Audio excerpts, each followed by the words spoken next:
letting my mind wander and seeing where it was wandering to, right? Which Yeah, is just like, letting go and letting it wander. letting my mind wander so I could just kind of see where am I going, where am I holding on to things so that I can figure out like what I need to surpass, right?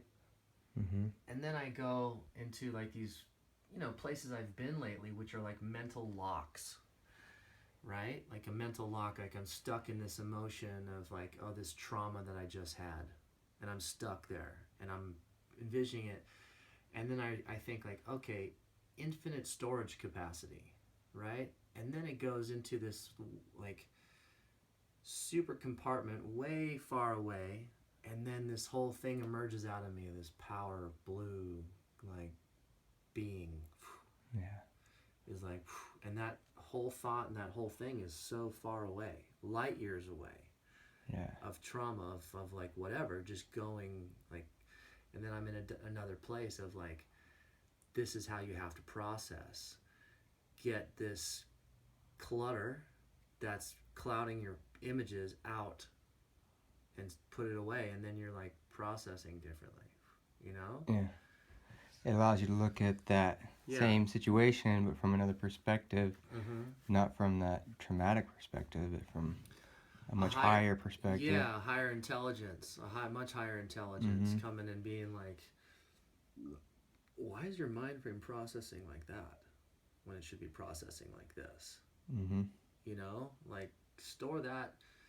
Like, that's not your focus. That's not what needs to be in your conscious thought, because that's like obviously and then you like push it away from you, and you're like, oh, that's creating that emotion, which is doing this to you, which is creating you to be in this place, locked.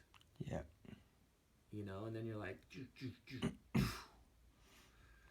defrag. Yeah. Yeah, totally.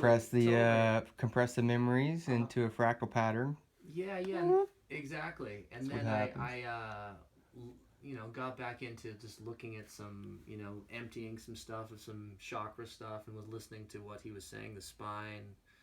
This is about the spine, and I'm like, well, that's a lot of the information, a lot of my issues, so what kind of spine do you need, right? Not a locked. A lot of problems come from the spine. You need it to be fluid. You need it to be moving, and that's an energetic pattern as well. Cellular. Spinal trace pump. It down, right? Yeah. Yeah, that's pretty sick, bro. I like that.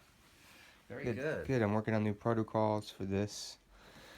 Trying to narrow it down to an hour and compress them all in there. But the first one was the amygdala left and right, which is part of the eye of Horus, which is where we store a lot of emotional trauma, fear, and stuff like that. So that's the first thing. Just playing that, and then I went into the heart chakra, activating that. I felt that. Also, when the heart chakra thing came on, I felt this like whole opening. It was just like this whole chest cavity opened, and this big red rose came out. Yeah. And it just was like, yeah. And then I looked at the crown chakra, and it seemed like my whole crown chakra had a helmet on it, and then it just broke open. Just like opened up, and I was just like, whoa, like I felt like there was a cap on it almost, and the cap broke open. You're closed off there, and just weren't allowed to expand. Yeah, exactly. So then it just was like unlocking these things, and then it would some of the issues would come back, and I'd be like, whoa, here I am again, and then I would put them into that ultimate storage thing in a different way, and then the blue thing would come out, like this whole being was like, ooh.